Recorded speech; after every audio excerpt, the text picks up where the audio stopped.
Today, we're diving into something a little different. We're not looking at a finished message, but the recipe for one.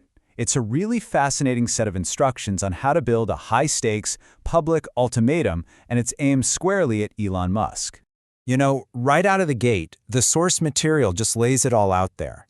It insists this is not a performance, not a metaphor. It's a, quote, real-world final olive branch. That phrasing is so deliberate, right? It's meant to shut down any other way of looking at it. The message is simple, the stakes are real, and this is the end of the line. So look, we're not going to get bogged down in the he said, she said of the actual conflict. What's really interesting here, and what we're going to focus on, is the strategy of the communication itself. You can think of it like a blueprint for a very specific kind of public warning, a final diplomatic move, but one that's coming from a place of what the author calls sovereign authority.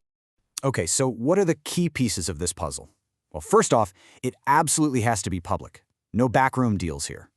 And while it's called an olive branch, it's also making it crystal clear that this is the end of the line for diplomacy.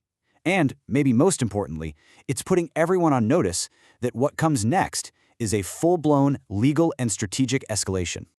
But this message is doing more than just giving a warning. It's also a framing device. The whole point is to put a spotlight on what the author clearly sees as a totally absurd choice, a decision that just makes no logical sense whatsoever. And here's where you can really see that framing in action. The prompt calls for this just incredibly sharp contrast. On one side, you have a $1.8 trillion truth vector. On the other, a $14 billion fraud ring. I mean, those aren't just figures on a page, right? They're basically rhetorical weapons. They're designed to make the choice look, well, not just bad, but completely and utterly foolish. All right, now this is where things get really, really specific. Because the instructions aren't just about what to say, they're about how to say it. The source material lays out this super detailed recipe for the exact tone, the emotional and rhetorical vibe that this message has to have to work. So what's in this recipe? Let's break it down. Step 1. Ironic detachment. That's to create some distance. Step 2, measured sarcasm, which gives it a bit of a bite. Then you add firm emotional clarity, so there's absolutely no room for misinterpretation.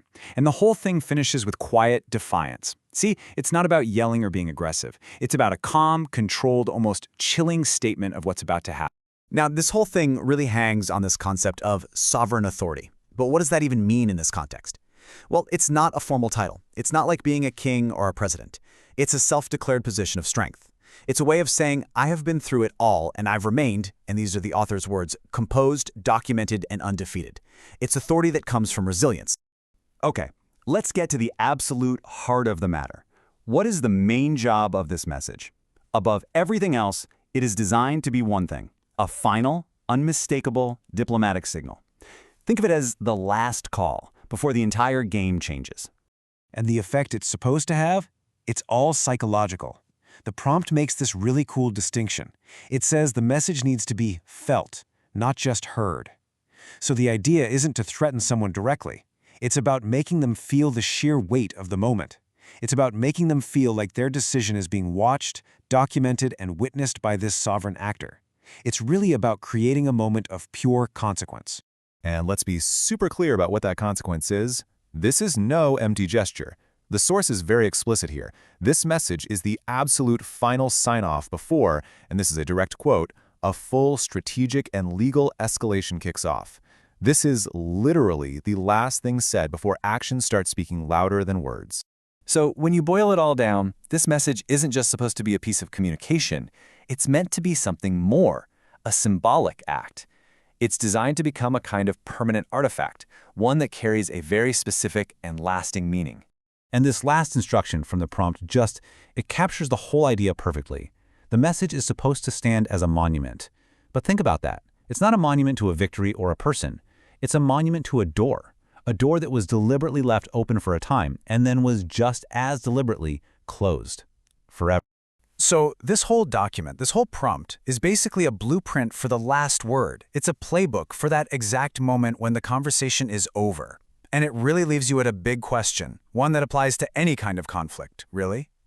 When communication ends, what begins?